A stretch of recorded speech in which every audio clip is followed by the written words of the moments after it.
सो हम last class में work के केसेस ले रहे थे। एक फ्रिक्शन का जो वर्क होता है, एक फ्रिक्शन का जो होता है वर्क, वो क्या होता है वो बताए थे कि मतलब अगर कर्व पाथ पे भी है तो इंडिपेंडेंट आता है। देखो मान लो work done by friction, work done by friction,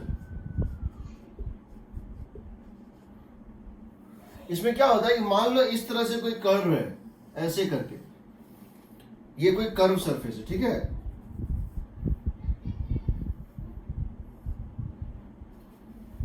या कोई इंक्लाइन सरफेस होता, इंक्लाइन। अब मान लो हम यहां से, ये है डिस्टेंस x है और ये डिस्टेंस y है, और ये एक रफ सरफेस है। क्या है ये जो एक रफ सरफेस है,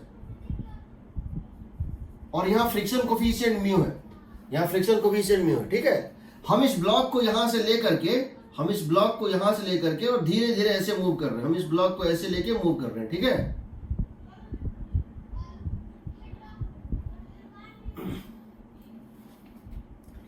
तो हम जानना चाहते हैं कि यहां से लेके यहां तक जाएंगे, ए से लेकर बी तक जाएंगे अगर हम, तो हमको ये जानना है कि ए से लेकर बी तक जाने में वर्क डन बाय ग्रेविटी कितना होगा और वर्क डन बाय फ्रिक्शन कितना होगा, ठीक है। वर्क डन बाय ग्रेविटी कितना और वर्क डन बाय फ्रिक्शन कितना होगा।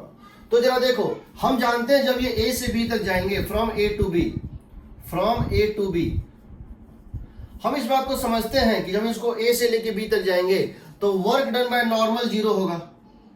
क्यों जीरो होगा? क्योंकि नॉर्मल हमेशा इस पाथ के परपेंडिकुलर है और डिस्प्लेसमेंट हमेशा पाथ के अलोंग है। सो नॉर्मल और डिस्प्लेसमेंट हमेशा 90 डिग्री पे है, तो इनका डॉट प्रोडक्ट हमेशा जीरो आता है, इनका डॉट प्रोडक्ट हमेशा जीरो आता है। तो वर्क डन बाय नॉर्मल कितना होगा? जीरो होगा, ठीक है। वर्क डन बाय ग्रेविटी की बात करें तो हम जानते हैं ग्रेविटी एक कांस्टेंट फोर्स है, मैग्नीट्यूड और डायरेक्शन दोनों में। तो वर्क डन बाय ग्रेविटी हम निकाल सकते हैं डायरेक्टली कि वर्क डन बाय ग्रेविटी जो होता है वो हो जाएगा माइनस mgh, क्योंकि h y ऊपर गया है तो माइनस mgy, ये हो जाएगा वर्टिकल हाइट, क्योंकि हम a से b को ज्वाइन कर देंगे, ग्रेविटी एक यूनिफॉर्म फोर्स है, हो जाएगा माइनस mgy, ठीक है।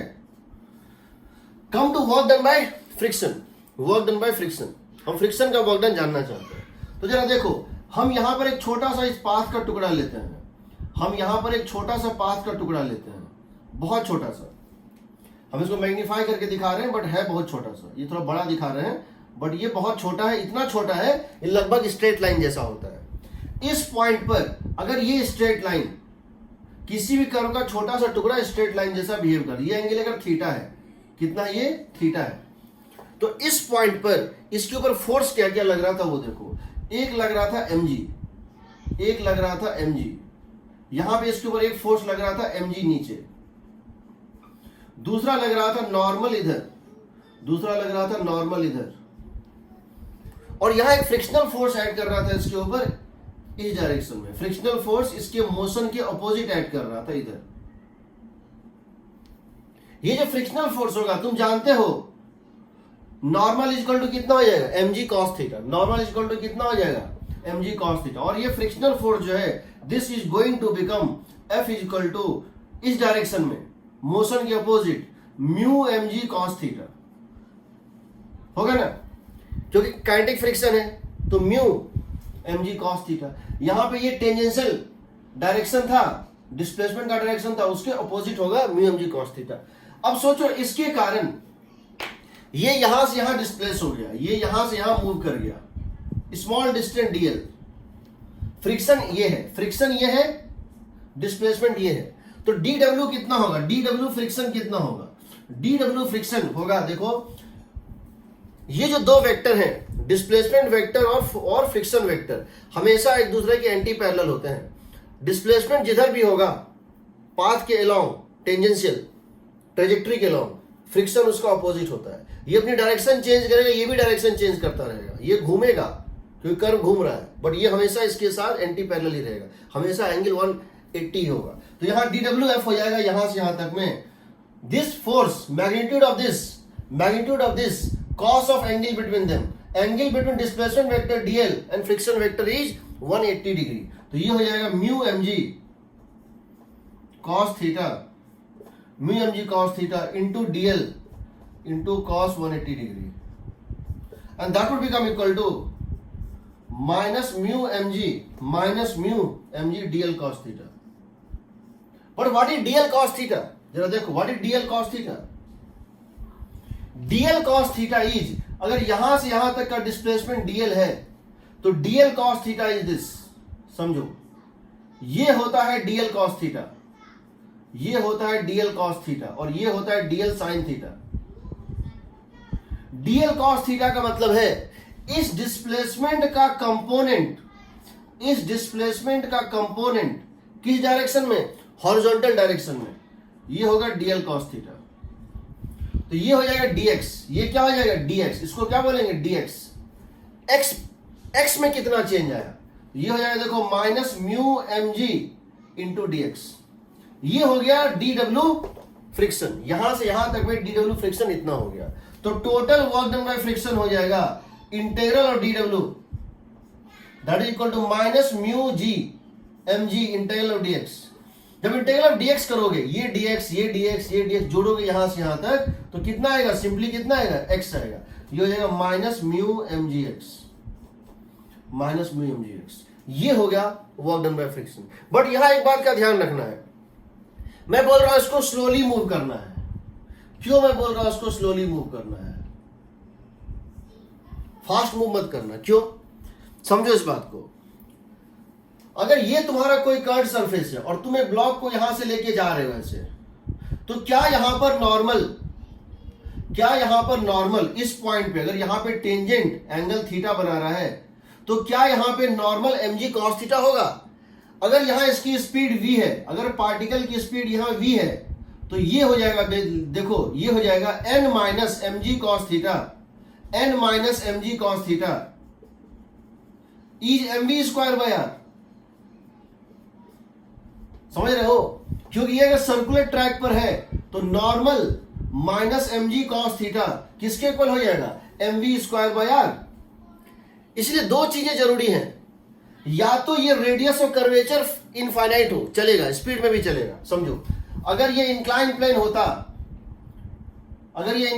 होता, तो तुम इसको किसी भी स्पीड से लेके जाओ, इस ट्रैक की रेडियस ऑफ कर्वेचर कितनी है? इनफाइनाइट। इस ट्रैक की रेडियस ऑफ कर्वेचर कितनी है? इनफाइनाइट। तो भले इसको वेलोसिटी नॉन जीरो भी दे दो, भले इसको वेलोसिटी नॉन जीरो भी दे दो, because radius of curvature infinite है। हर पॉइंट पे रेडियस ऑफ कर्वेचर इनफाइनाइट है। यहां पे नॉर्मल तुम्हारा mg cos थीटा ही आएगा। क्यों आएगा? लिखोगे n minus mg cos theta is mv square by infinity. तो इस केस में तुम स्पीड भी चलाओगे तो भी कोई दिक्कत नहीं है, वर्क डन यही आएगा। क्या आएगा? यहां से यहां तक लेके जाओगे, अगर किसी पार्टिकल को सिर्फ क्या कर दोगे? Minus mu mgx। लेकिन अगर ये स्ट्रेट पाथ नहीं है, अगर ये कर्ड पाथ है, समझो, अगर ये कर्ड पाथ है, या तो सेमी सर्कुलर इस टाइप से है, और तुम अब इसको यहां से लेके जा रहे हो ऐसे करके, अब तुम्हारा रेडियस ऑफ कर्वेचर इनफाइनाइट नहीं है, तो अब तुम चाहते हो नॉर्मल इज इक्वल टू कितना है? mg cos theta, friction is equal to mu mg cos theta. तो वेलोसिटी को लगभग जीरो करना पड़ेगा। तो यहां पे वेलोसिटी को जीरो नहीं करोगे ना, यहां अगर वेलोसिटी को लगभग जीरो नहीं रखोगे तो नॉर्मल की वैल्यू mg cos थीटा से ज्यादा होगी। तो फ्रिक्शन की वैल्यू क्या होगी? Mu into something greater than mg cos theta. तो उस केस में ये नहीं आएगा। इसीलिए अगर फ्लैट इंक्लाइन सरफेस है तो तेज भी ले आ सकते हो, लेकिन अगर वो कर्व सरफेस है तो स्लोली लेके जाओ, और उस केस में तुम फ्रिक्शन डायरेक्टली लिख सकते हो, फ्रिक्शन का work done minus mu mg। यानी कि तुम चाहो तो इस पूरे रास्ते को, इसका मतलब क्या है? इस पूरे कर्व को तुमने क्या बना दिया? एक प्लेन रास्ता बना दिया। तुमने इस फ्लैट की जगह एक प्लेन रास्ता ले लिया, यहां से लेके यहां तक, और फिर क्या किया? इसको यहां से मूव करा दिया, क्योंकि यहां पे क्या है? Minus mu mg into horizontal distance. अगर यहां म्यू होता, अगर ये हॉरिजॉन्टल सरफेस होता, तो फ्रिक्शनल फोर्स कितना होता? म्यू इंटू mg, और तुम यहां से यहां लेके चले जाते, तुम्हारा वर्क डन निकल जाएगा। कोई डाउट?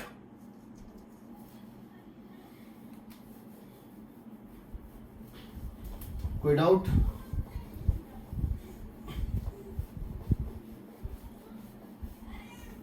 जैसे मैं तुमसे क्वेश्चन पूछता हूं,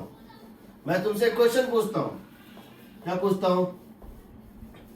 क्वेश्चन का जवाब देना।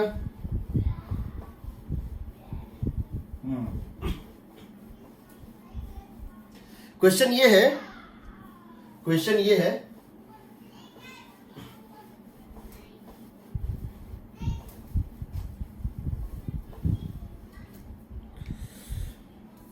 अगर ये इस टाइप से कोई इंक्लाइन प्लेन ऐसे ऐसे इस तरह से है और तुमने यहां से ब्लॉक को छोड़ दिया, ये म्यू है, ये भी म्यू है, या ये 2 म्यू है, इसमें ये 2 म्यू है, ठीक है।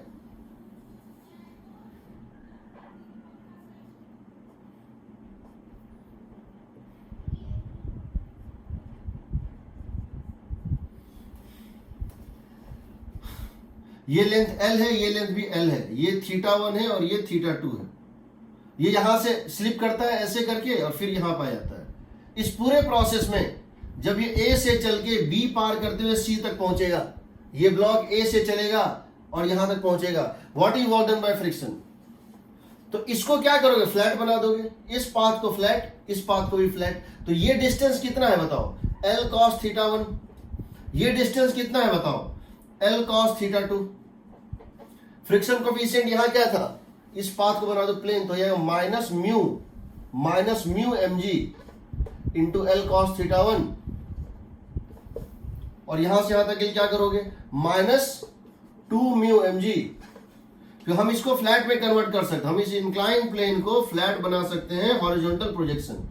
-2 म्यू mg, अगर इस पे ब्लॉक चलता -2 mu mg into L cos θ2। This is the total work done by friction from here to here. कोई डाउट?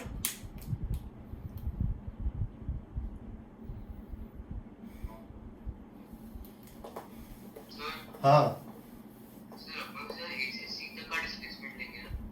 ए से सी तक का डिस्प्ले, हाँ ले सकते हैं डायरेक्ट। नहीं, ए से सी तक का, देखो ए से बी तक फ्रिक्शन कोफिशिएंट डिफरेंट है और बी से सी तक डिफरेंट है, इसीलिए हम लेंगे तो पूरा डिस्प्लेसमेंट। लेकिन ए से बी तक का जो एक्स कॉमन उसमें लेंगे फ्रिक्शन कोफिशिएंट म्यू, और बी से सी तक वाले लेंगे 2 म्यू। समझ रहे हो ना? सब पे बेस्ड क्वेश्चन है, प्रीवियस ईयर जेईई क्वेश्चन में। जब आऊंगा उस पे तो बताऊंगा, सब पे बेस्ड क्वेश्चन पूछे गए हैं। चलो अब दूसरा चीज ले रहे हैं। अगर कभी कोई फोर्स कांस्टेंट हो मैग्नीट्यूड में, या इस तरह से लो कि एक क्वेश्चन इस टाइप से होता है, हालांकि ये एक हमारे स्पेशल केस में आएगा। If a force always passes through a same fixed point,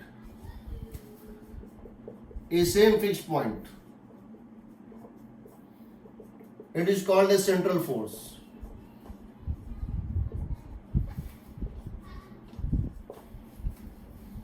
ठीक, इसको हम बाद में स्पेशली ड्राइव करेंगे, बट अभी हम जो ले रहे हैं, if a force always passes through same fixed point, it is called a central force, then work done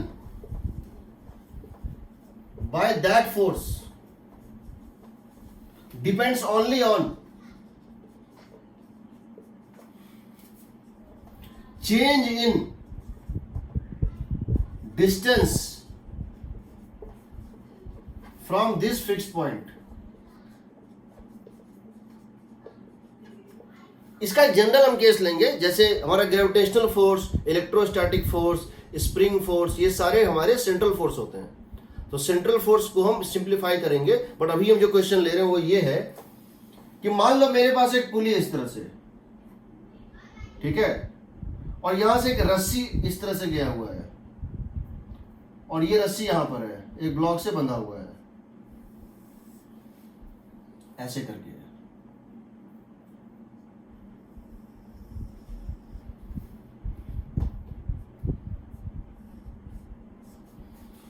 ये एक फिक्स्ड पुली है, ठीक है, और ये रस्सी इसकी वजह से ऐसे गया हुआ, और हम इस रस्सी को पुल कर रहे हैं। We are pulling this rope, इसमें फोर्स कांस्टेंट, इसमें टेंशन कांस्टेंट है 50 न्यूटन कांस्टेंट। इसकी हाइट यहां से मान लेते हैं, इसकी हाइट यहां से जो है वो है 9 मीटर। वो देखने दो, मैंने डेटा सेट किया है तो मैं वही लूंगा वैल्यू, ठीक है। मान लो ये है 12 मीटर। स्टार्टिंग में ये डिस्टेंस कितनी है? स्टार्टिंग में ये डिस्टेंस दी हुई है 16 मीटर। कितनी दी है? 16 मीटर। तुम इसको खींच रहे हो, यू पुल द रोप। तुम इस रस्सी को खींच रहे हो, तो खींचने से क्या हो रहा है, ये ब्लॉक मूव करते करते यहां पहुंच जाएगा। फाइनली ये ब्लॉक यहां पहुंच जाएगा, ए से लेके कहां पहुंच जाएगा? बी तक पहुंच जाएगा। ये पोजीशन ए पर था स्टार्टिंग में, अब ये बी पे पहुंच गया। ये डिस्टेंस है 9 मीटर। कितना है? 9 मीटर। हम जानना चाहते हैं what is the work done by this tension force. What is the work done by this tension force? Find the work done by the tension force on the block. Find the work done by the tension force on the block. ठीक, सबसे पहले ये बताओ, क्या ये tension force हमेशा ही इस point O से पास करेगा? क्या ये टेंशन फोर्स हमेशा, इसका लाइन ऑफ एक्शन जो इस ब्लॉक पे है, क्या वो हमेशा इस पॉइंट O से पास करेगा?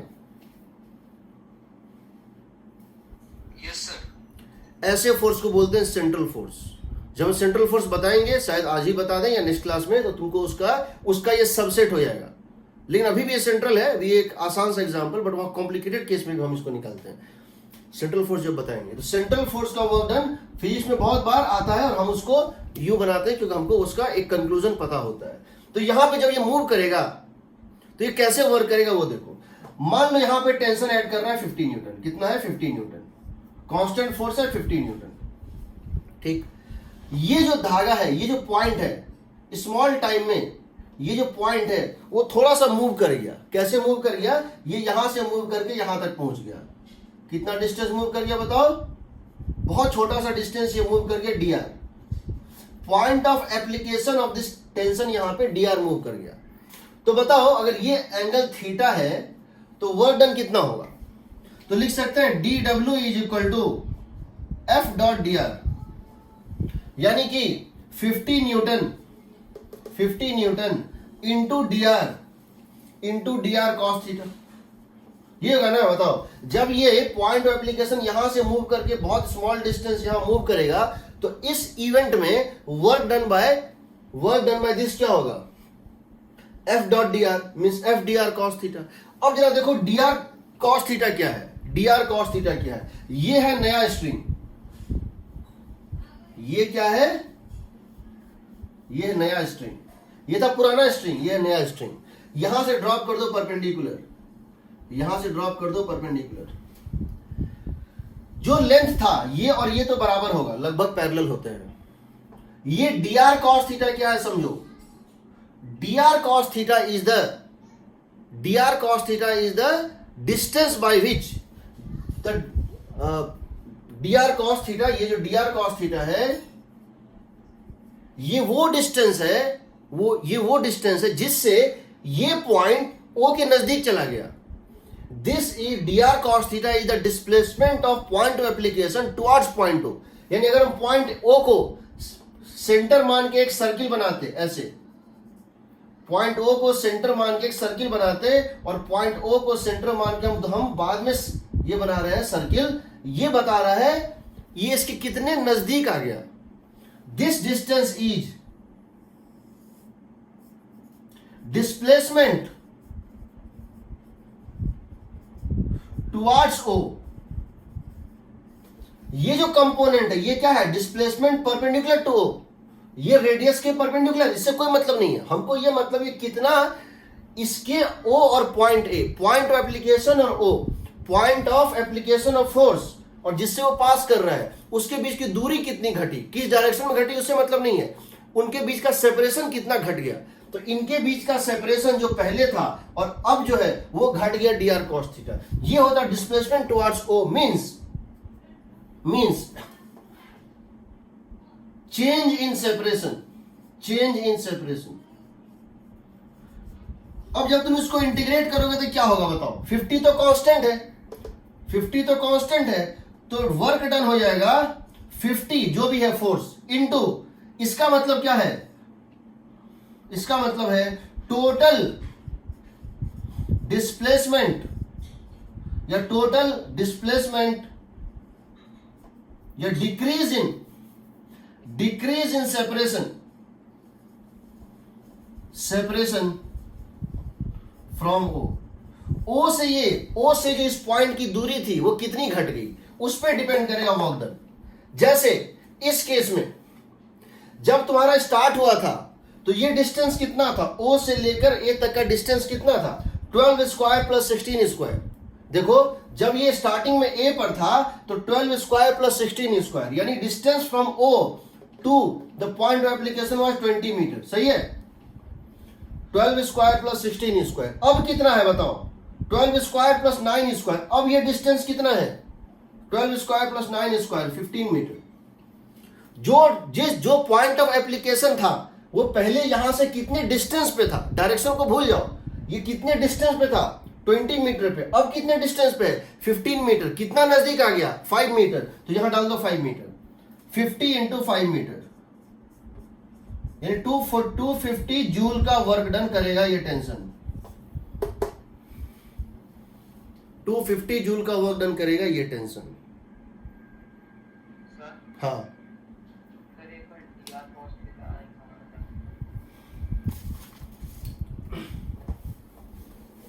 बता रहा हूं फिर से।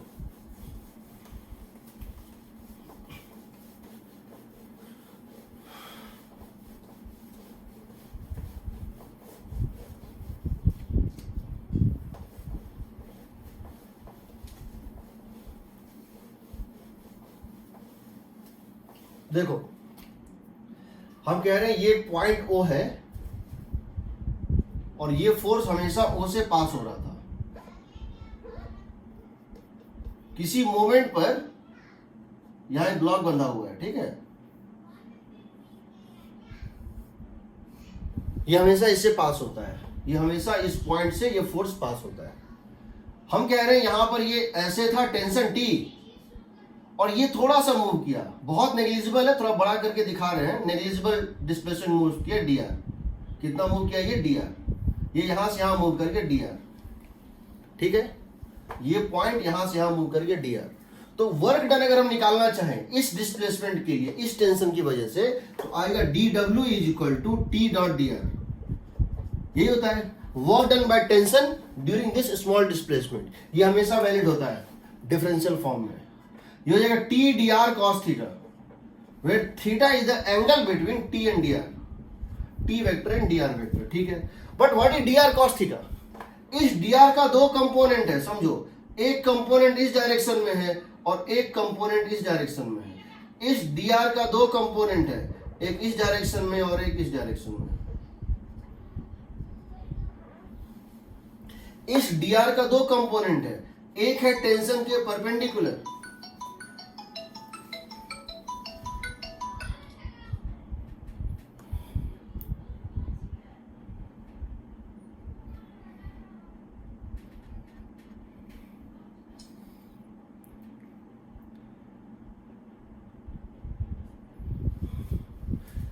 सुनाई दे रहा है?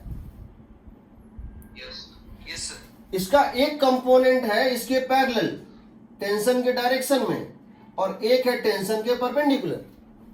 ये जो कंपोनेंट है वो है डी आर कॉस। ये क्या बता रहा है? ये बता रहा है कंपोनेंट ऑफ डिस्प्लेसमेंट। ये बताओ डी आर कॉस थीटा क्या है? डी आर कॉस थीटा है अमाउंट बाय विच अमाउंट। अब जब तुम इसको यहां से यहां तक ज्वाइन करोगे, अगर ये पूरा डिस्टेंस था समझो L, अगर ये डिस्टेंस था L, तो अब यहां से यहां तक का सेपरेशन आएगा। अगर यहां से यहां तक का डिस्टेंस था L, अगर यहां से यहां तक का डिस्टेंस था L, अब ये हो जाएगा L minus D R cos theta. समझ रहे हो ना? ये डिस्टेंस डी आर जो है ये क्या है? ये बता रहा है, ये डी आर साइन थीटा क्या बता रहा है कि ये घूमा, सर्किल पे घूमा, इसके कारण तो ये सर्कुलर मोशन है। क्योंकि यहां से यहां तक का डिस्टेंस फिक्स है, इसके कारण डायरेक्शन बदला, इसके कारण डिस्टेंस ये इसके नजदीक आ गया, कितने अमाउंट से, dr cos थीटा से। तो तुम्हारा वर्क सिर्फ इस पे डिपेंड कर रहा है, इस पे डिपेंड नहीं कर रहा है dr sin थीटा पे। तो तुमको सिर्फ ये देखना है, this is the amount by which block moves towards O। क्योंकि टेंशन हम कांस्टेंट है, अभी जो हम केस ले रहे हैं उसमें टेंशन कांस्टेंट है, जैसे 50 न्यूटन है, 50 न्यूटन है या जो भी हो। तो जब तुम इसको जोड़ते जाओगे तो अल्टीमेटली क्या होगा, टोटल वर्क डन होगा 50 newton into total distance by which it moves nearer to radial distance. क्या बोलेंगे इसको, रेडियल डिस्टेंस।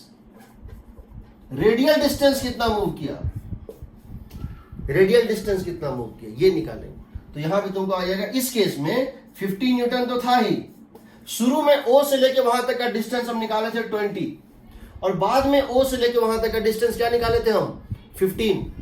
सो पहले इसका डिस्टेंस था 20 और अब है 15, सो 20 माइनस 15 ये हो जाएगा 250 जूल।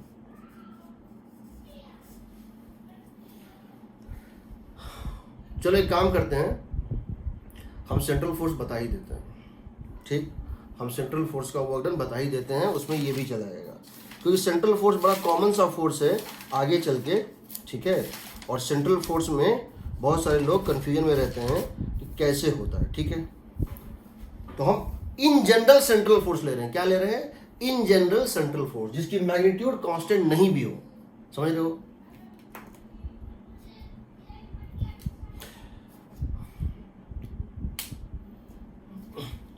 अच्छा चलो एक काम करते हैं, इसको हम जब फिर सेंट्रल फोर्स लेंगे तो और अच्छे इसको समझ पाओगे। अभी हम क्या कर रहे हैं, तो इस बात को समझो, पहले ये देखो। सर, हाँ, सर उस क्वेश्चन का आंसर क्या है? किस क्वेश्चन का, सर जो भी करवाया। 250 joule.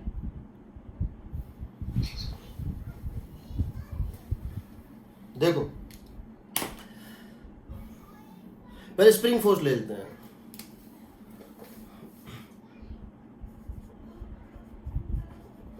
Work done by variable force, ये हमारा चौथा केस होना चाहिए।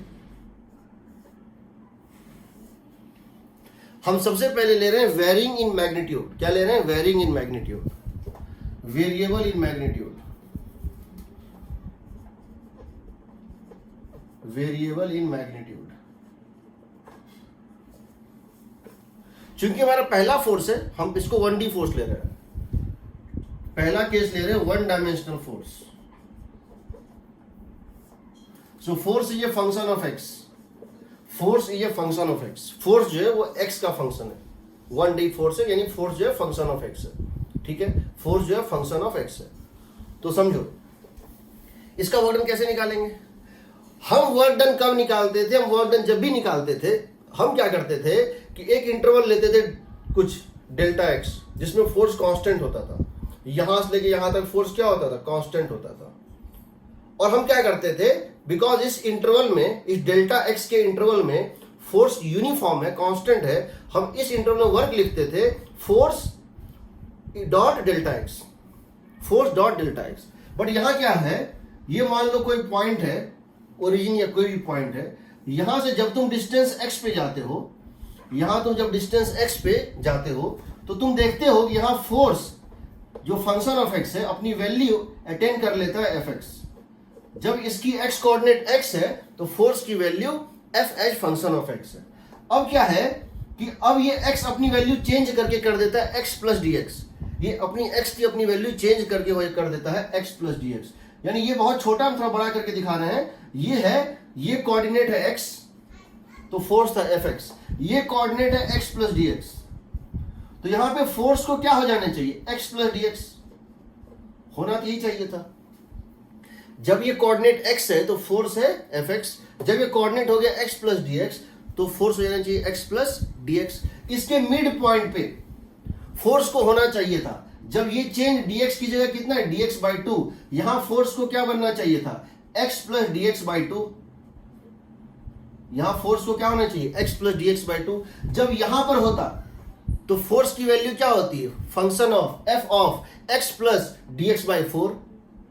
जब यहां पर होता तो क्या होता f of x plus 3/4 dx, क्योंकि dx भी तक इंटरवल है, उसमें भी तो बहुत सारे पॉइंट्स हैं।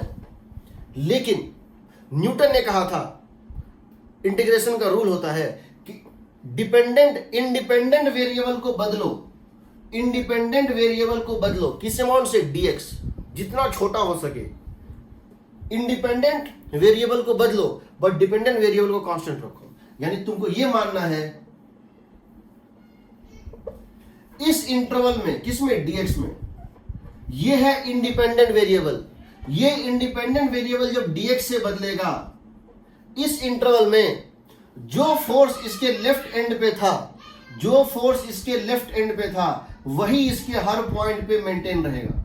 यानी हम ये मान के चलेंगे कि जब इंडिपेंडेंट वेरिएबल dx से बदला, जब इंडिपेंडेंट वेरिएबल dx से चेंज हुआ, तो डिपेंडेंट वेरिएबल कांस्टेंट रहा। यानी हम यहां से लेकर इस लेफ्ट हैंड से इस राइट हैंड तक हम f ऑफ x को क्या मानेंगे, यूनिफॉर्म मानेंगे।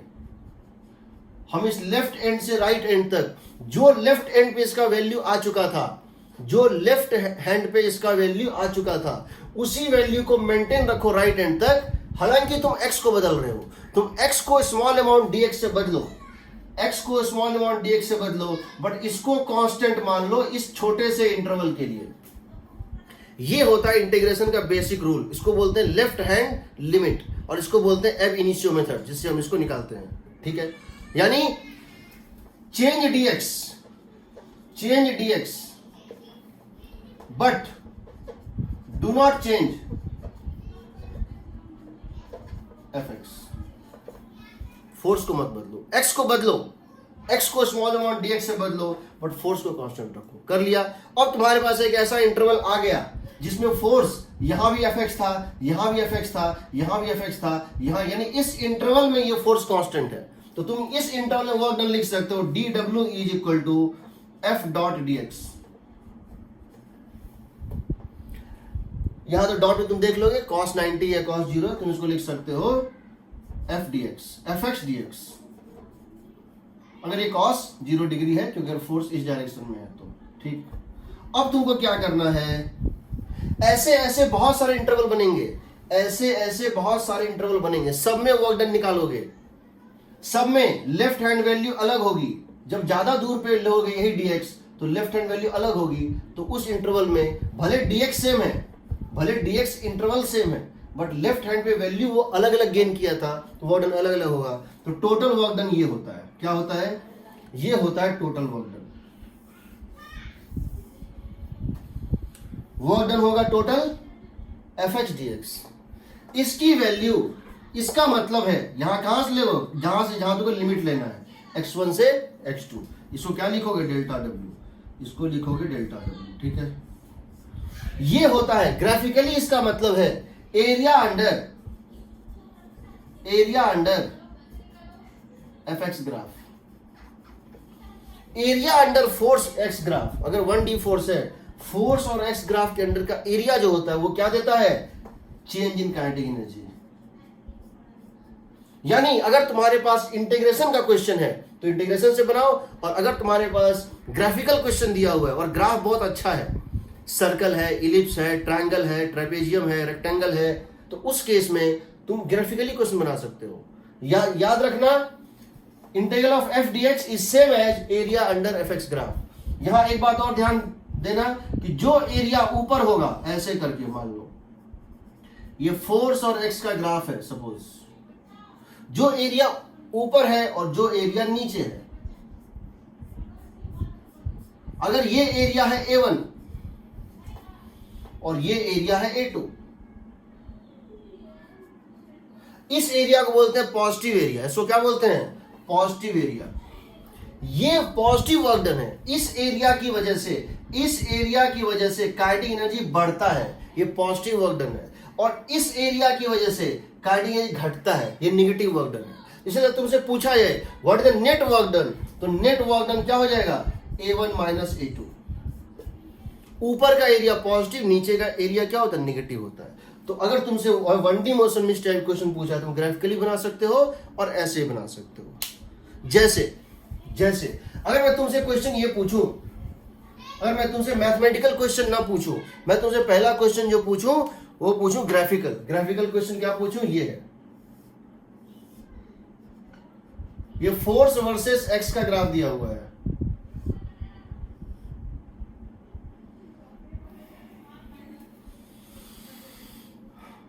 ये 2 है, ये 8 है, ये 10 है।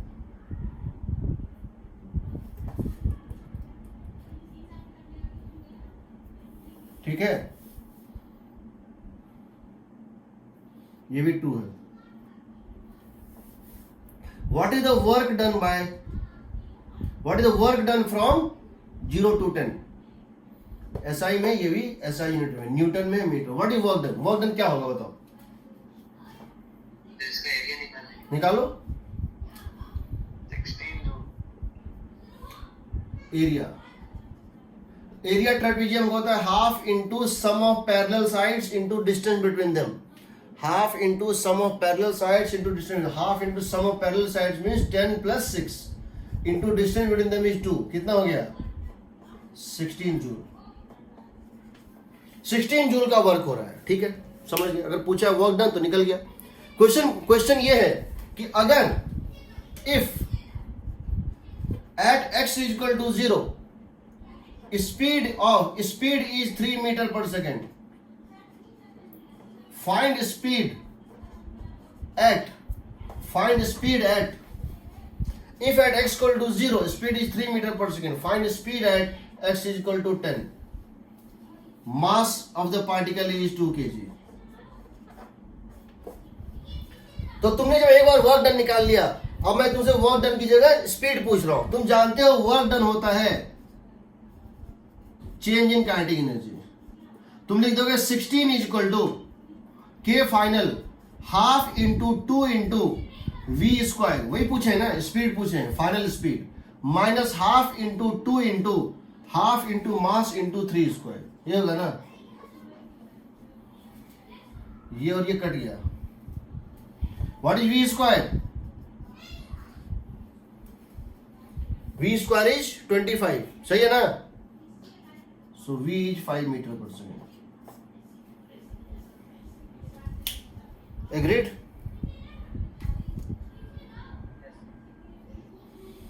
ग्राफिकल क्वेश्चन ग्राफिकली ही बनाओगे, ग्राफिकल क्वेश्चन ग्राफिकली ही बनाओगे।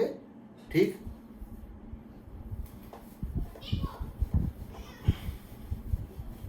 अब जरा इंटीग्रेशन पे आते हैं। एक बड़ा कॉमन सा एग्जांपल होता है, one of the common example of variable force, and that is spring force. One of the common example of variable force is spring force. देखते हैं स्प्रिंग फोर्स कैसे होता है। ठीक है, तुम स्प्रिंग पढ़े हुए हो, मैंने एक बार तुमको पढ़ाया था, और तुम स्प्रिंग के बारे में काफी कुछ पहले भी सुने हुए हो।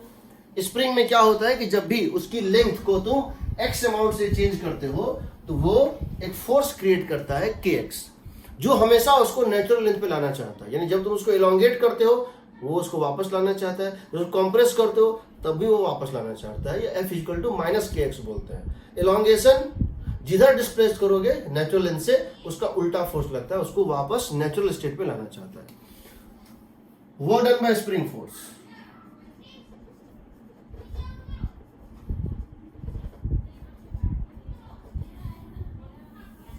देखो हम क्या कर रहे हैं स्प्रिंग फोर्स के लिए, हम कह रहे हैं कि मान लेते हैं कि ये एक ब्लॉक है या कुछ है,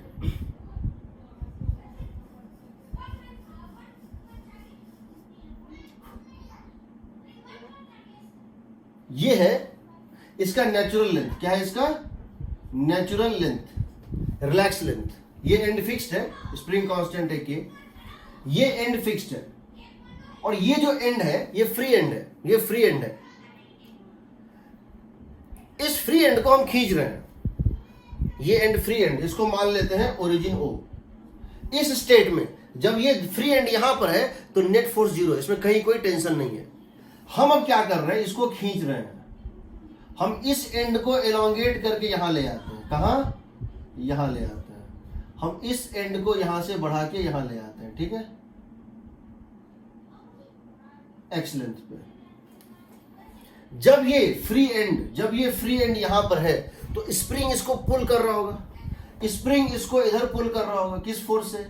स्प्रिंग इसको पुल करेगा इस डायरेक्शन में। स्प्रिंग का फोर्स होगा, इसको बोलेंगे F spring is equal to K X. और डायरेक्शन तुम समझ सकते हो, तुमने इसको एलोंगेट किया है तो उसका उल्टा है। ये इस पॉइंट को हम अपने हाथ से राइट खींच रहे हैं। इस पॉइंट को हम अपने हाथ से राइट खींच रहे हैं। मेरा हाथ इसको राइट खींच रहा होगा, बट स्प्रिंग इस पॉइंट को लेफ्ट खींच रहा है, ठीक है। अब समझो, हम very very slowly and very very small displacement को dx और बढ़ा देते हैं। हम इस x को बढ़ा के क्या कर देते हैं, वेरी वेरी नेग्लिजिबली स्मॉल है dx। हम इस फोर्स को हम इसको बढ़ा के dx कर देते हैं। किसके अगेंस्ट? इसके अगेंस्ट। इस फोर्स के अगेंस्ट हम पूरी ताकत लगा के इसको थोड़ा सा और डिस्प्लेस कर देते हैं dx। बहुत मुश्किल काम है, क्यों मुश्किल काम है? क्योंकि इस फोर्स के अगेंस्ट हमको इस फोर्स kx को ओवरकम करना होगा, तब ये मूव करेगा। हमको बहुत ज्यादा फोर्स लगाना पड़ेगा, तब ये dx मूव करेगा। इस स्मॉल इंटरवल में जब ये x से बढ़ के x प्लस dx होगा, जब ये x एलोंगेशन बढ़ के x प्लस dx होगा, what is the work done by spring force? हम लिखेंगे in this small displacement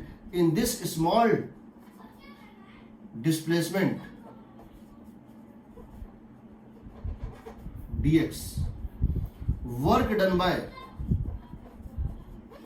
spring force.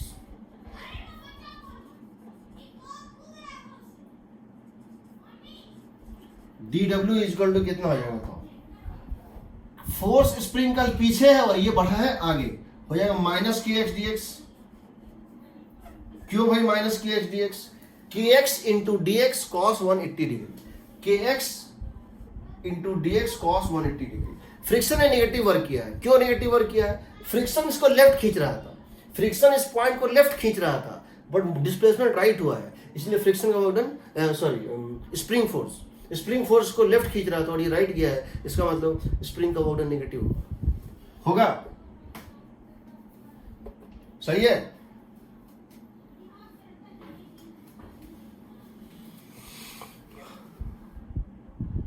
अब समझो, ऐसे ऐसे बहुत इंटरवल बनेंगे। इनिशियली तुम्हारा x 0 था, इनिशियली तुम्हारा नेचुरल स्टेट पे था, और फाइनली तुम कहां तक लेके चले गए हो? a तक लेके चले गए हो। So therefore total work done from natural length to elongation x naught कितना हो जाएगा? इसको इंटीग्रेट कर दो, k तो कांस्टेंट है। 0 से लेकर, नेचुरल लेंथ का मतलब है एलोंगेशन था 0 से लेकर कहां तक? x नॉट तक, तो हो जाएगा माइनस हाफ के एक्स नॉट स्क्वायर हो जाएगा। अगर तुम इसको यहां से एलोंगेट करके कहां तक लेके चले जाओ? x नॉट तक। और तुम यहां इसको एलोंगेट करके x नॉट तक लेके चले जाओ, टोटल वर्क डन होगा माइनस हाफ के एक्स नॉट स्क्वायर, ये होगा डेल्टा डब्ल्यू।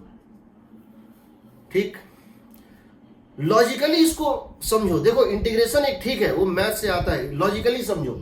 जब ये एलोंगेशन x था तो फोर्स इसके अंदर kx था, तुमने इसको dx से बढ़ा दिया, तुमको वर्क करना पड़ा।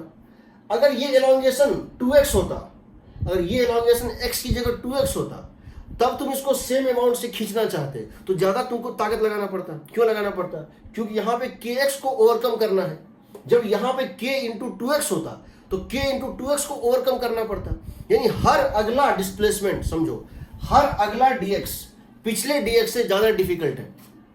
क्यों डिफिकल्ट है? क्योंकि अगर ये 1 मिलीमीटर है, समझो 1 सेंटीमीटर में 1 मिलीमीटर बढ़ाना जितना डिफिकल्ट है, 2 सेंटीमीटर में 1 मिलीमीटर बढ़ाना उससे डबल डिफिकल्ट है। और 5 सेंटीमीटर में 1 मिलीमीटर बनाना उसका 5 गुना डिफिकल्ट है, क्योंकि बहुत ज्यादा ताकत लगाना पड़ता है। तो भले ही तुम्हारा ये dx सेम हो, भले ही तुम्हारा ये dx सेम हो, स्टेप साइज सेम हो, तुम्हारा हर स्टेप में तुम जो एलोंगेशन ले रहे हो dx वो सेम हो, बट ये बेस वैल्यू तो अलग अलग है ना। ज्यादा x है तो ये बेस वैल्यू अलग है, इसको इससे मल्टीप्लाई कर रहे हो। ये स्टेप साइज भले सेम हो, बट ये स्टेप साइज जितना बड़ा हो चुका होगा ऑलरेडी, उतना ज्यादा स्टेप डिफिकल्ट होता जाता है, इसीलिए यूनिफॉर्म रेट से वर्क डन नहीं होता है। -12 के ना x0², यहां से लेकर x0 तक जाओगे तो ठीक है। अब समझो इस बात को, यहां माइनस साइन क्यों आ रहा है, उसका कारण क्या है? उसका कारण है कि तुम इसको नेचुरल स्टेट से एलोंगेटेड स्टेट पे ले आ रहे हो। स्प्रिंग जो चाह रहा था, स्प्रिंग के फोर्स के अगेंस्ट वर्क हुआ है, इसीलिए वर्क डन बाय स्प्रिंग क्या है? नेगेटिव है। अब समझो, अगर इसको जनरलाइज कर दें, क्या कर दें? जनरलाइज कर दें कि हमारा x इनिशियल से x फाइनल, हमने यहाँ x इनिशियल क्या लिया था? 0, x फाइनल क्या लिया? x0। हम इसको जनरलाइज कर दें, अगर इसको जनरलाइज कर दें, समझो तो हो जाएगा delta W equal to -k initial elongation कुछ भी हो से final elongation, initial change in length से final change in length, that will become -12k x2² xf² minus xi², and that is equal to ½ k xi² minus xf², ½ k xi² minus xf²। ये general term है, क्या है? ½ k initial elongation या compression square minus final elongation या compression square. तो हम इसको यहां लिख रहे हैं, समझना इसको। So work done by spring is equal to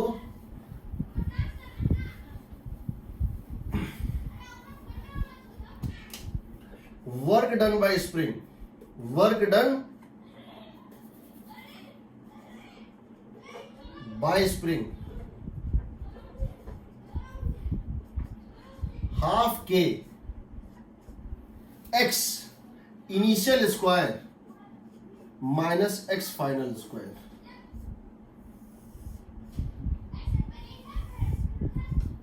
जहां x इनिशियल, अब याद रखना कॉम्प्रेशन या एलोंगेशन में कोई फर्क नहीं होता है। कॉम्प्रेशन मतलब निगेटिव, एलोंगेशन मतलब पॉजिटिव, बट इसको तुम निगेटिव का स्क्वायर करो या पॉजिटिव का सेम ही आएगा। So where xi is equal to initial elongation और compression, xf is equal to final elongation और कॉम्प्रेशन।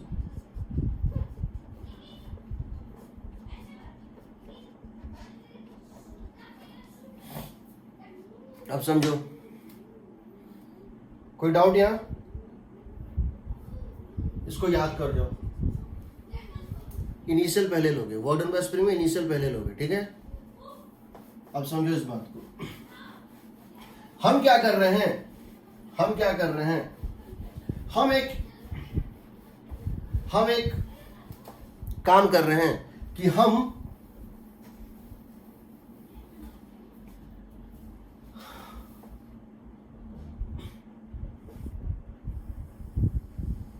एक फ्रिक्शनलेस सरफेस है, ये एक फ्रिक्शनलेस सरफेस है, ठीक है।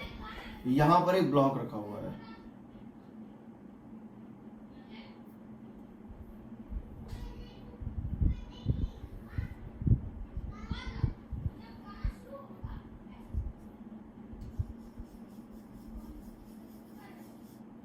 ठीक है।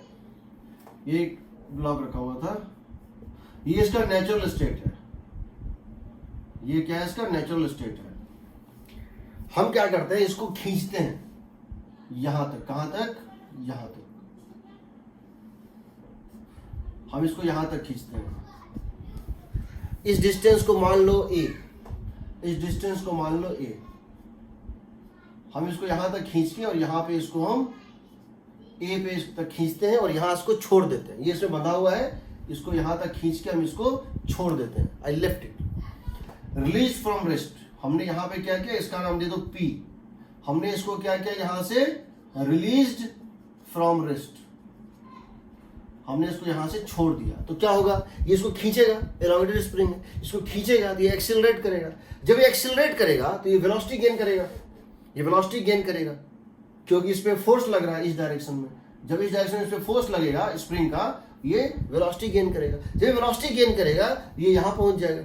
जब ये यहाँ पहुंचेगा उस समय तक ये बहुत ज्यादा स्पीड गेन कर चुका होगा। जब ये यहाँ से यहाँ पहुंचेगा तो ये इसको एक वेलोसिटी मिल चुका होगा, लेकिन यहाँ फोर्स जीरो हो जाएगा क्योंकि यहाँ स्प्रिंग क्या है, नेचुरल लेंथ में, तो यहाँ फोर्स जीरो हो जाएगा समझो, लेकिन इसकी स्पीड बहुत ज्यादा होगी तो ये रुकेगा नहीं क्योंकि स्पीड है, इसलिए इनर्शिया ऑफ मोशन की वजह से ये अंदर घुस जाएगा। अब ये क्या होगा, चलता ही रहेगा। चलेगा तब क्या होगा, स्प्रिंग कॉम्प्रेस होगा। अब स्प्रिंग जब कॉम्प्रेस होगा, जब इस पॉइंट को क्रॉस करेगा स्प्रिंग कॉम्प्रेस होगा, स्प्रिंग इसको बाहर पुश करेगा, उसकी वजह से इसके वेलोसिटी के उल्टा फोर्स होगा।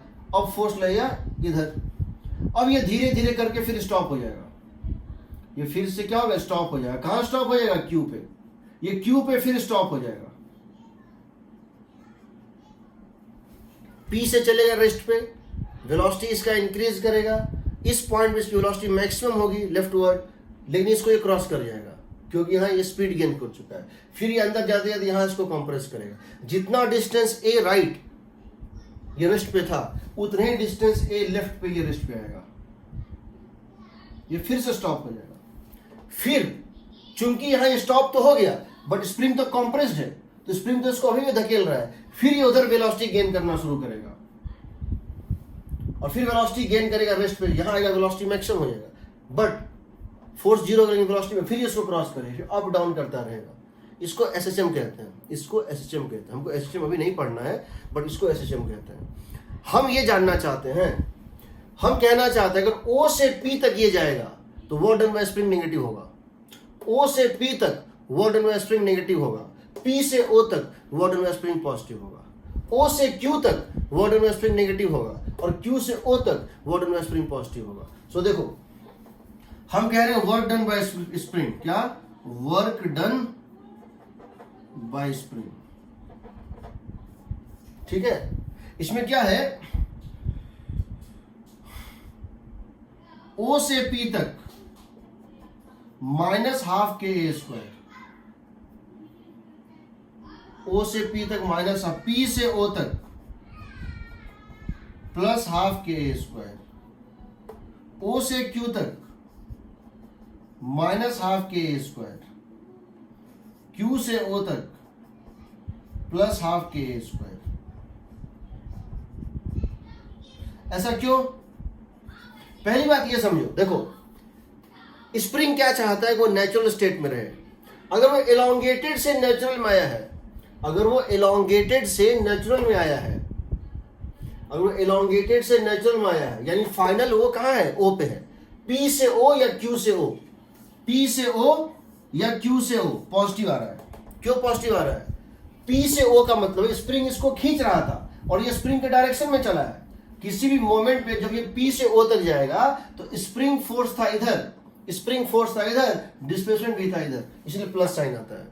जब ये क्यू से ओ तक गया है तो ये कॉम्प्रेस स्प्रिंग है, समझो। जब वो क्यू से ओ तक गया है तो क्यू से ओ का कोई मिडिल पार्ट ले लो। जब वो क्यू से ओ जा रहा था, किसी इस मोमेंट को देखो तो ये स्प्रिंग कॉम्प्रेस्ड है तो स्प्रिंग इसको पुश कर रहा होगा।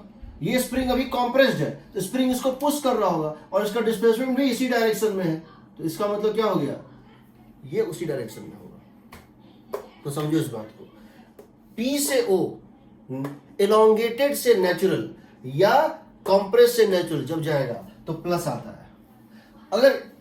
अगर नेचुरल से कॉम्प्रेस्ड या एलोंगेटेड जाएगा तो माइनस आएगा। जब ओ से पी जाएगा, जब ओ से पी जाएगा उसमें किसी पॉइंट पे देखो स्प्रिंग इसको चाह रहा था इस तरफ खींचना, गया इस तरफ। जब ओ से पी तक का जर्नी होगा तो किसी पॉइंट पे स्प्रिंग फोर्स लेफ्ट था, जा रहा था राइट, तो नेगेटिव होगा।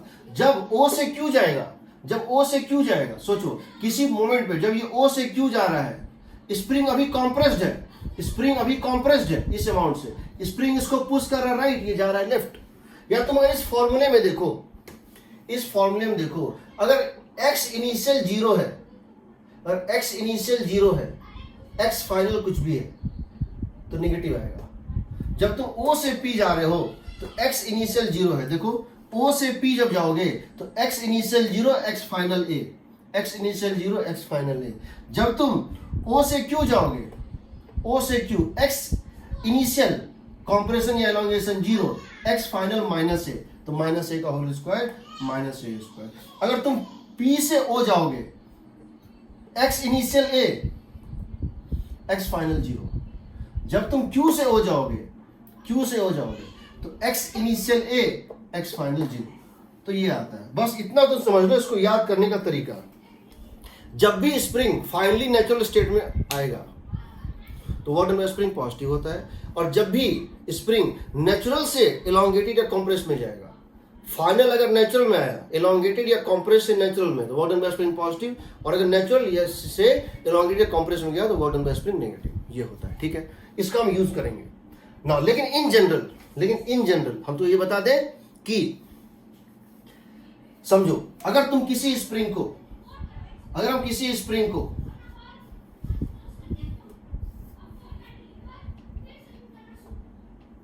नेचुरल स्टेट से 1 मीटर खींचते हैं,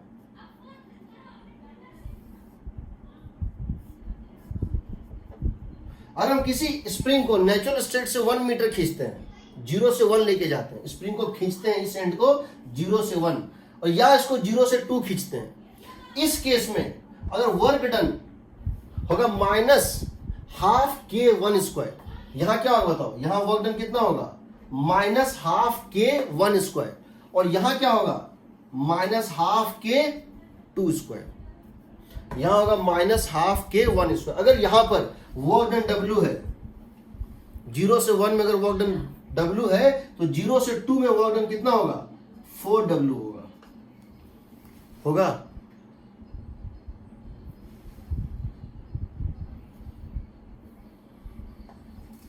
0 1, यहां 0 है इनिशियल, ये है 1, माइनस साइन के साथ होगा, ठीक है, माइनस साइन जो भी है। 4W, यहां W तो यहां 4W, इसीलिए 1 से 2 में 3W होगा।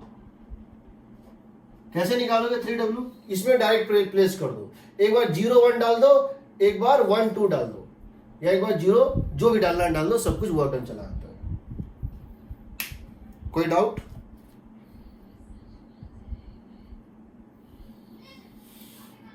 कोई डाउट?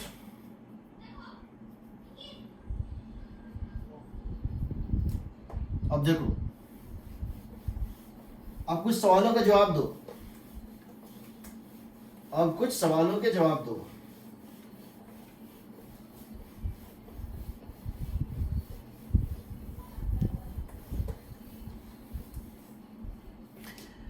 कुछ सवालों का जवाब दो। जवाब क्या दो? क्वेश्चन नंबर 1,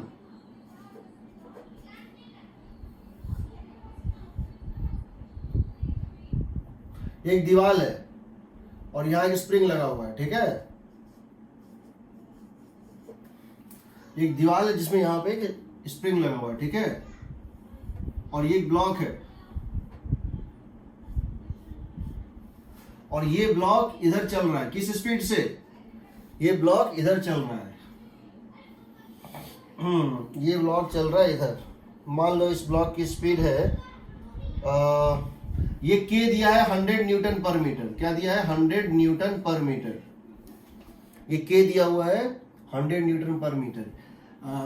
इसका मास दिया हुआ है मान लो 4 kg, ठीक है, और ये मान लो दिया हुआ है 10 मीटर पर सेकेंड।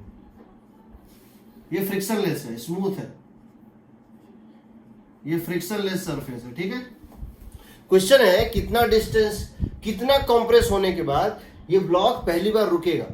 ये क्या करेगा? ब्लॉक चलेगा, चलता रहेगा, इसको जब टच करेगा ब्लॉक, उसके बाद ये ब्लॉक इसको दबाना शुरू करेगा, तो इसमें कंप्रेशन होना शुरू होगा, इसके ऊपर फोर्स ऐड करेगा लेफ्ट की तरफ। ये धीरे धीरे ये फोर्स क्या करेगा? इसको रोकते जाएगा, रिटार्ड करते जाएगा, फाइनली इसको स्टॉप कर देगा। ये एक सेकेंड, एक मोमेंट के लिए रुकेगा, फिर रिटर्न बैक होगा ना। क्वेश्चन है find the compression in the spring when the block comes to rest for the first time. Find 2 meter. Sir, 2 meter answer है। कौन?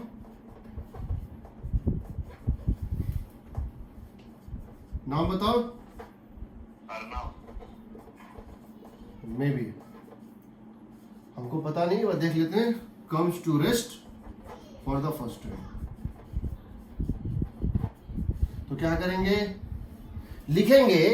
तुमको बाद में यही बताएंगे ये स्प्रिंग फोर्स कंजर्वेटिव फोर्स होता है, स्प्रिंग फोर्स सेंट्रल फोर्स होता है कंजर्वेटिव, इसीलिए ये डिपेंड ही नहीं करता है किस डायरेक्शन में, वही बताएंगे। देखो तो क्या करते हैं, मान लेते हैं ये यहां से चला ए से, और फाइनली कुछ इतना डिस्टेंस कंप्रेस करके ये रेस्ट पे आ गया। मान लो ये यहां से चला और कुछ इतना डिस्टेंस कंप्रेस करके ये रेस्ट पे आ गया। तो अप्लाई वर्क एनर्जी थ्योरम, इसका नाम बी दे दो। ये पोजीशन ए था, ये पोजीशन बी है। Work energy theorem between A and B. देखते हैं क्या होगा। क्या लिखेंगे, work done by normal, work done by gravity, work done by spring, K final minus K initial. ठीक है, 2 मीटर सर, 2 मीटर आ रहा है, देख लेते हैं। तुम लोग बहुत फास्ट हो, अच्छी बात है। K initial is half into 4 into 10 square. K final is 0। Work done by normal 0, work done by gravity 0, क्योंकि हॉरिजॉन्टल मोशन है, वर्टिकल मोशन है नहीं। Work done by friction is, देखो नेचुरल लेंथ से कंप्रेस में गया है, यानी स्प्रिंग के अगेंस्ट काम हुआ है। स्प्रिंग जो चाहता था, स्प्रिंग कंप्रेस होना चाहता नहीं है, पर तुमने उसको कर दिया, इसलिए होगा -12 kx²। तो यहां से आएगा, देखो ये हाफ कट गया, माइनस माइनस कट गया, के वैल्यू हो गया 100 into x² is equal to 4 into 100। सही है, x equal to 2 metre. 2 metre compress करके रुक जाएगा। इसको हम रिवर्स कर सकते हैं, इसको हम रिवर्स भी कर सकते हैं। क्या कर सकते हैं, देखो हम ये कर सकते हैं,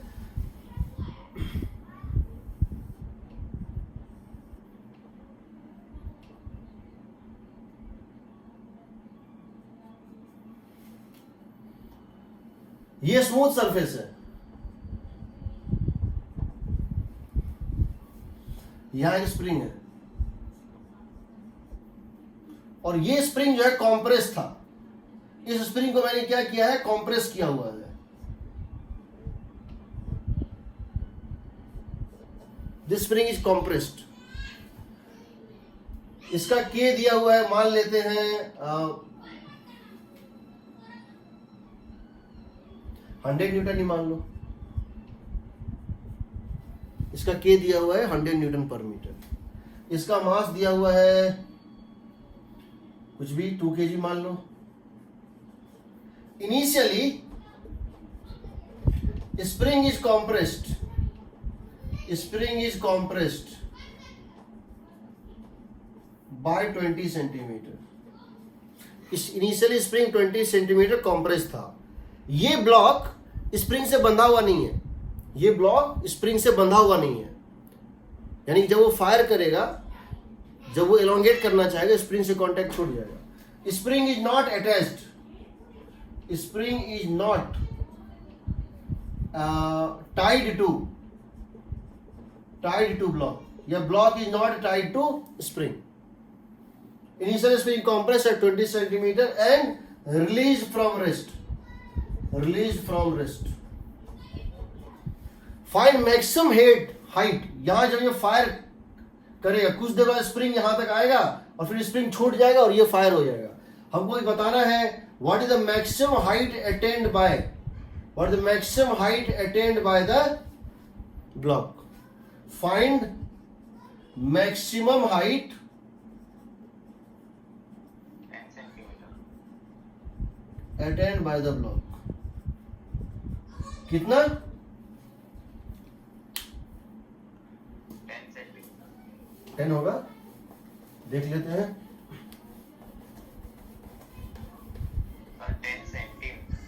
10 सेंटीमीटर देख लेते हैं। चलो तो क्या करेंगे, हम इस ए से लेकर के और इस बे तक, जब ये रेस्ट पे आया, मान लो ये हाइट h है, हम इस ए से लेके बी तक लगा देते हैं वर्क एनर्जी थ्योरम।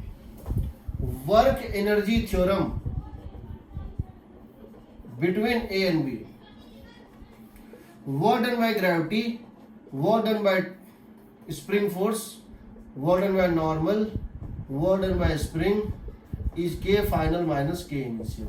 के इनिशियल था 0, तुमने इसको रेस्ट पे से छोड़ा था। हम जानना चाहते हैं ये टॉप मोस्ट पॉइंट पे कब पहुंचे। जब टॉप मोस्ट पॉइंट पे पहुंचेगा के फाइनल हो जाएगा 0। वर्क डन बाय नॉर्मल तो 0 होता ही है।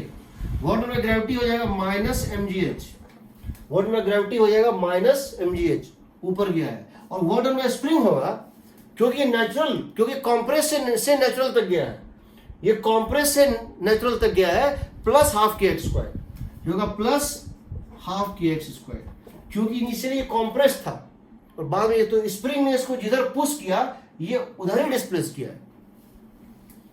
तो हो गया minus mgh plus this is 0, minus 2 into 10 into h is half, plus half के है 100 इंटू एक्स स्क्वायर, एक्स दिया हुआ है ना 20.20, ऐसा यूनिट में ले लो 0.20 is 0।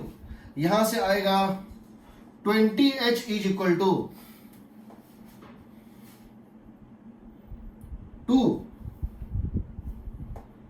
20h is equal to ये हो जाएगा, बताओ पॉइंट मतलब हाँ 2 इंटू 2 4 2, हाँ तो h हो जाएगा 1/10 मीटर, 10 सेंटीमीटर करेक्ट। ये 10 सेंटीमीटर तक ऊपर जाएगा ये। हाँ सर स्प्रिंग की वजह से फोर्स तो sir minus k x square की, मतलब सर माइनस का सीन आएगा किस में, यहाँ spring sir work done by spring, work done spring में क्यों आएगा? सर सर कंप्रेशन हुआ, मतलब जो नेचुरल लेंथ से वो अंदर घुसा ना, मतलब 20 सेंटीमीटर। ये ऐसे था, ये इसका नेचुरल लेंथ है, ठीक है, ये इसका नेचुरल लेंथ है।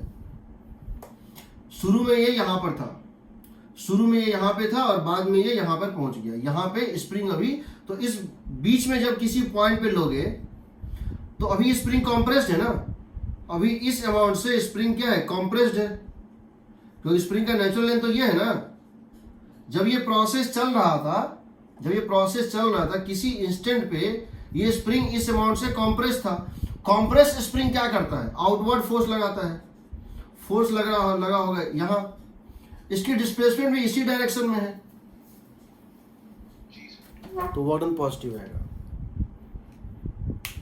या सिंपली के इनिशियल हाफ के x initial square minus x final square, x यहां पर इनिशियल था 0.2, एक्स फाइनल है 0। अब देखो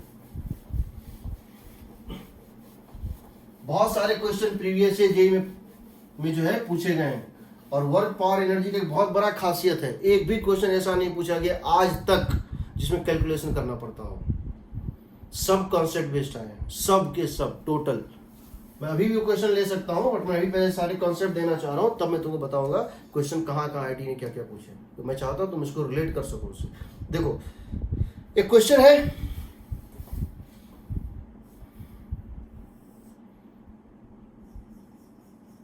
एक स्प्रिंग है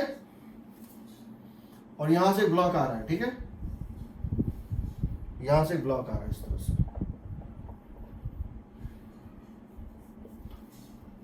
इस ब्लॉक की मास है 1 kg, इस ब्लॉक की मास है 1 kg।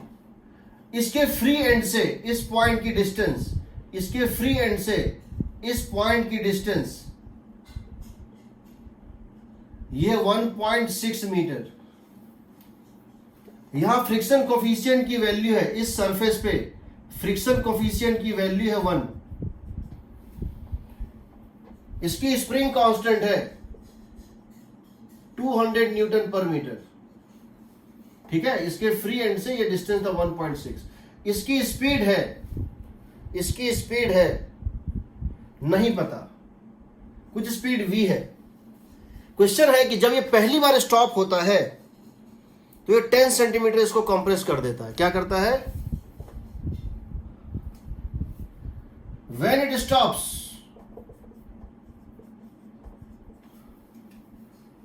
when it stops for the first time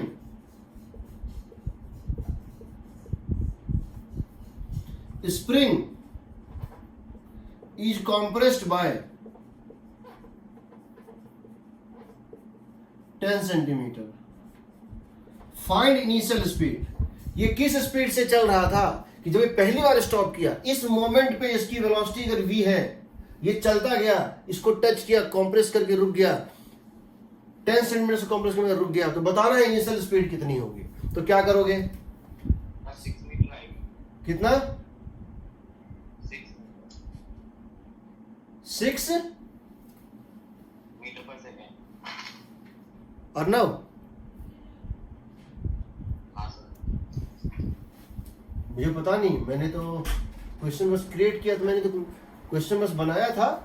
मैं थोड़ा सा क्या करता हूँ, डेटा थोड़ा सेट कर देता हूँ ताकि थोड़ा वो रूट वूट ना है, क्योंकि कॉन्सेप्ट सीखना होता है, बाकी मुझे पता नहीं है. तो ये दिया है 10 सेंटीमीटर ना, और यहां आके स्टॉप हो गया. चलो देखते हैं. तो एक काम करते हैं, इस ए से लेकर बी तक में क्या लगा देते हैं? Work energy theorem. A to B work energy theorem. तो क्या लिखेंगे? Work done by normal, work done by gravity, work done by friction, work done by spring, K final minus K initial. सबसे पहले जो नहीं है उसको लिख लो. के फाइनल 0 है, बहुत अच्छी. ग्रेविटी का वर्क डन 0, नॉर्मल का work done 0. Gravity work done नहीं करेगा क्योंकि ये हॉरिजॉन्टल मोशन हो रहा है. नॉर्मल वर्क डन नहीं करेगा. के फाइनल 0, स्टॉप हो गया. अब के इनिशियल जो है वो हो जाएगा हाफ 1 इंटू वी स्क्वायर. हो गया ना? 6 मीटर पर सेकंड है. कितना? 6 मीटर पर सेकंड. मुझे पता नहीं, सॉल्व करने दो. मैंने आंसर नहीं लिखा है, मैंने बस वो कर लिया था क्वेश्चन में. एक इक्वेशन बनाया, उसमें क्वाड्रेटिक मैं नहीं चाहता था, मतलब डेटा सेट करने में दिक्कत हो रही, तो मैंने कुछ डाल के कि एक डेटा है. मैंने सारे क्वेश्चन खुद ही बनाए हैं ताकि मुझे फर्स्ट कंसेप्ट में मुझे कैलकुलेशन पसंद नहीं है. मैं देख लेता हूँ कितना है, हो सकता है 6 ही हो. Work done by friction. ये बताओ फ्रिक्शन में कितना मोशन हुआ है, कितना डिस्प्लेसमेंट फ्रिक्शन में हुआ? 1.7 मीटर. यहां से यहां तक 1.6 था, और 10 सेंटीमीटर और हुआ है, तो 1.7 मीटर हुआ है ना.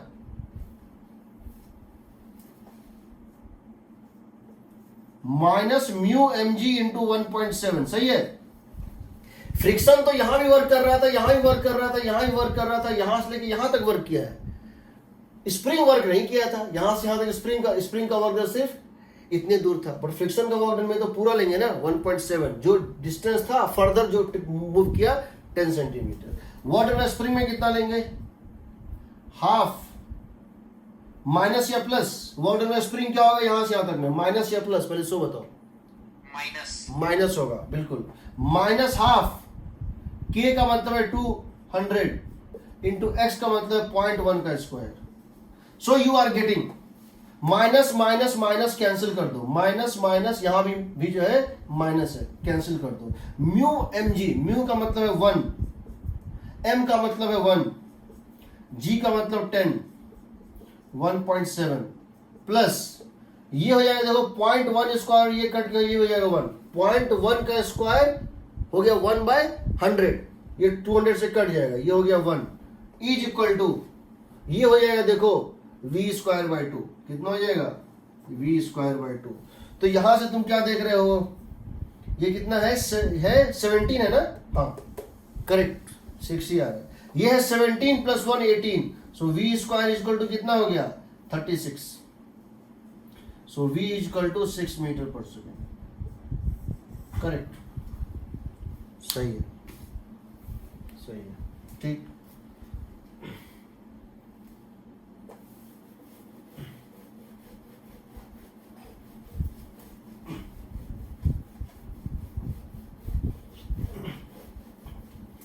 देखो क्वेश्चन ये है, एक स्प्रिंग है और ये इस स्प्रिंग का जो है नेचुरल लेंथ है. कितना है? नेचुरल लेंथ है. ये इसका नेचुरल लेंथ, स्प्रिंग कांस्टेंट है के। यहां एक ब्लॉक इसमें अटैच था, यहां इसमें एक ब्लॉक अटैच था जिसका मास कितना था m। तुम यहां दो काम कर सकते हो, इस ब्लॉक के नीचे तुम अपना हाथ रखे हो, इस ब्लॉक के नीचे तुम अपना हाथ रखे हो, तुम एक काम कर सकते हो, धीरे धीरे, बहुत धीरे धीरे अपने हाथ को नीचे लाओ और ग्रेजुअली अपने हाथ को हटा लो। उस केस में क्या होगा, उस केस में क्या होगा, ये एक पर्टिकुलर पॉइंट पे आके ये इसका इक्विलिब्रियम पॉइंट होगा। ये क्या होगा, इसका इक्विलिब्रियम पॉइंट होगा।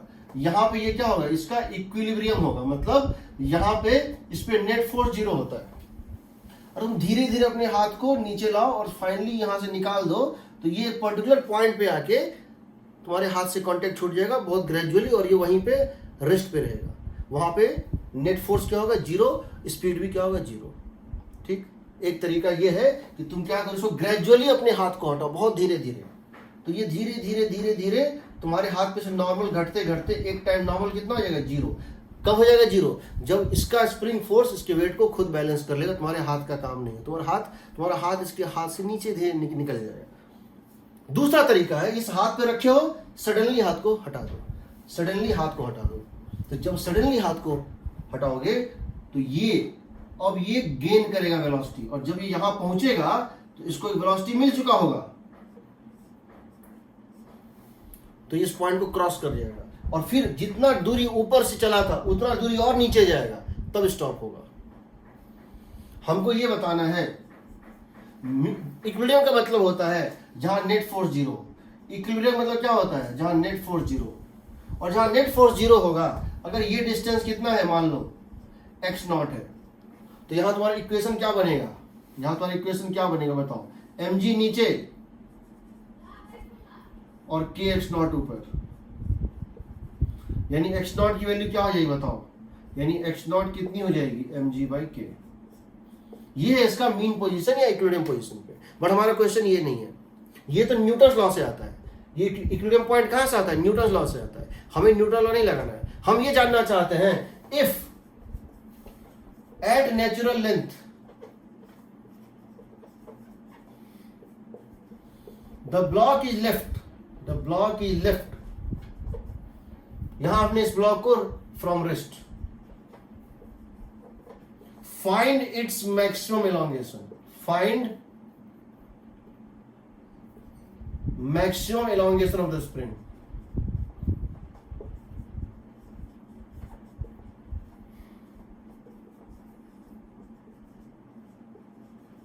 तुमने इसको यहां पे रेस्ट पे छोड़ दिया, तुमने यहां इसको रेस्ट पे से क्या किया, रिलीज कर दिया,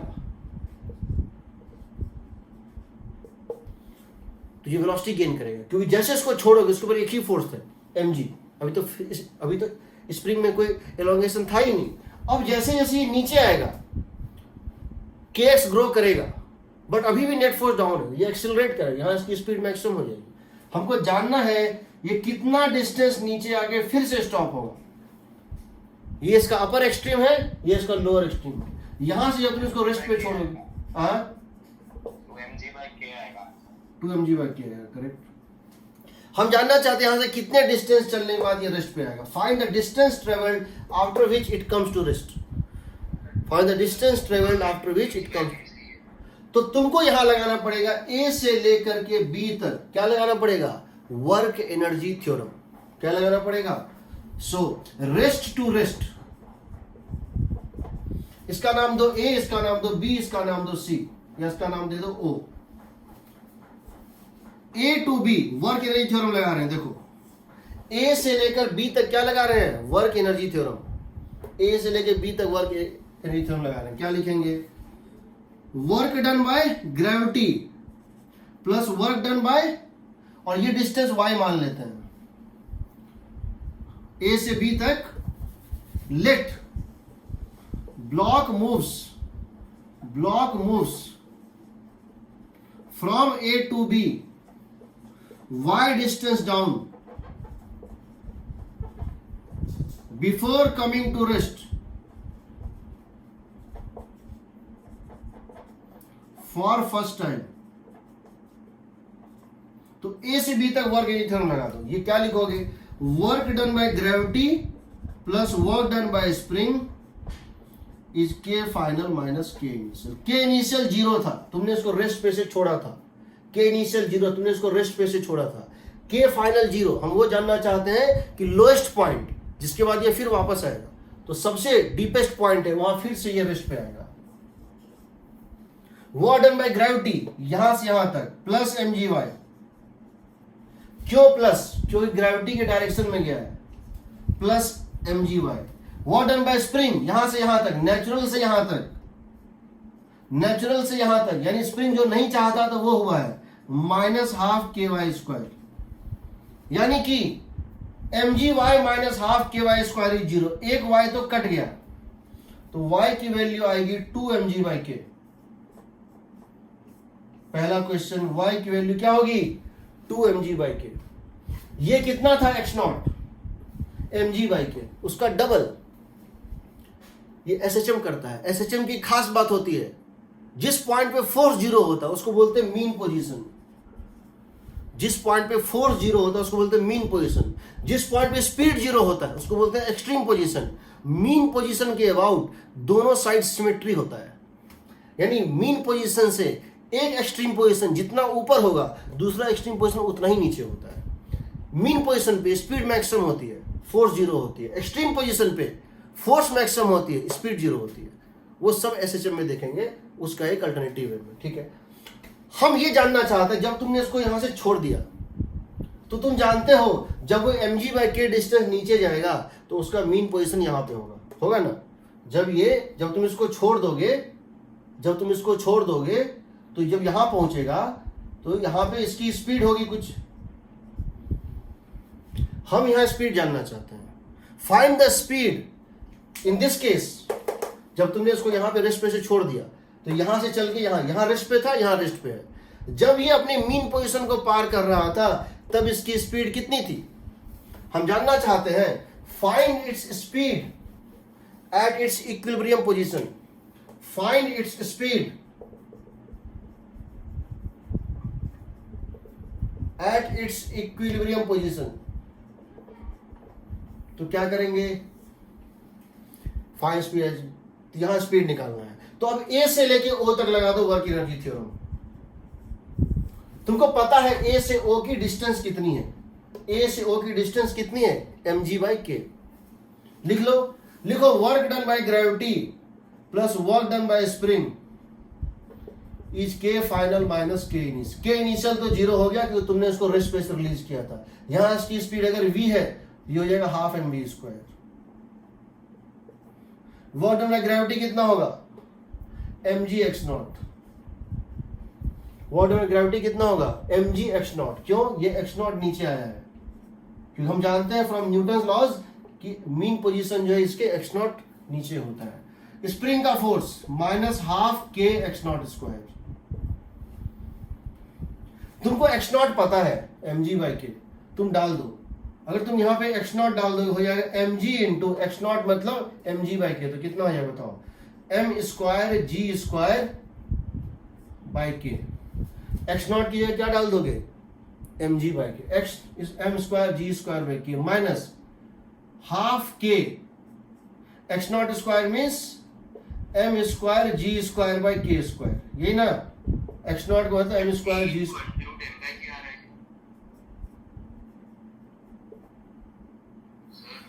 हाँ, क्या चीज? सही, वही होगा। हाँ, वही होगा। तो यहां से इन दोनों को माइनस करोगे हो जाएगा half m² g²/k equal to half mv²। So v हो जाएगा इक्वल टू, एक m तो कट गया, g√m/k। और इसका एक बहुत शॉर्ट